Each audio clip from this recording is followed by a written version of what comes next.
প্রিয় ভিউয়ার্স, আজকে আমরা দেখব ফটোশপ 7কে আমরা কিভাবে রিসেট দেব।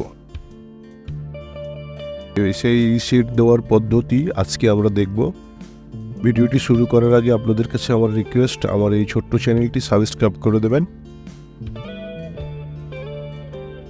কাজটি শুরু করতে আমাদের প্রথমে আসতে হবে এই স্টার্ট বাটনে আসার পর আমরা এখানে ক্লিক করব। ক্লিক করার পর এখানে অল প্রোগ্রামে আমরা যাব। অল প্রোগ্রামে যাওয়ার পর এখানে আমরা দেখতে পাচ্ছি অ্যাডোব ফটোশপ। এখানে রাইট ক্লিক করার পর সেন্ড টু এই অপশানে যাব।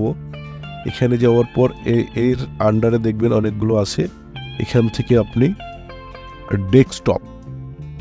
ডেস্কটপ ক্রিয়েট শর্টকাট এখানে ক্লিক করবেন।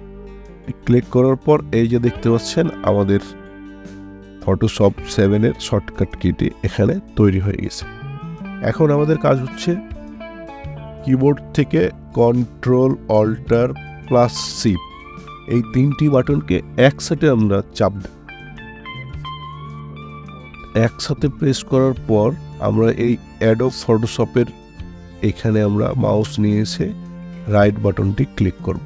রাইট বাটন ক্লিক করার পর আমরা চলে যাব এই ওপেন অপশানে। এখানে আমরা আবার ক্লিক করব। ক্লিক করার পর আমরা দেখতে পাবো এইরকম একটা পপ আপ আসবে। পপ আপ আসার পর আমরা যে কিবোর্ড থেকে Ctrl+Alt+C চেপেছিলাম সেটিকে আমরা ছেড়ে দেব। তারপরে আমাদের কাজ হচ্ছে এখানে লেখা আছে delete the Adobe Photoshop setup file. এখন আমরা এখানে ইয়েস করার পর এখানে অনেকগুলো লেখা দেখতে পাবেন। তারপরে আপনি এই পপ আপ দেখার পর এখানে ওকে করে দেবেন।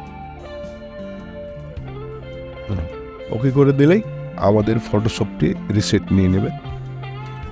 এখন আমাদের এই যে colour setting for Photoshop 7.0 will be configured using default setting। আমাদের কিন্তু ডিফল্ট সেটিংটি হয়ে গেছে। Do you wish to customize your color setting now? You can choose edit color setting to customize then later। এখানে আমরা নো করে দেব।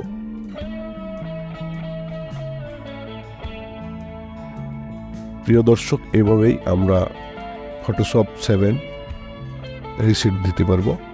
ভিডিওটি দেখার জন্য ধন্যবাদ। লাইক, কমেন্ট, শেয়ার করে পাশে থাকবেন। আসসালামু আলাইকুম।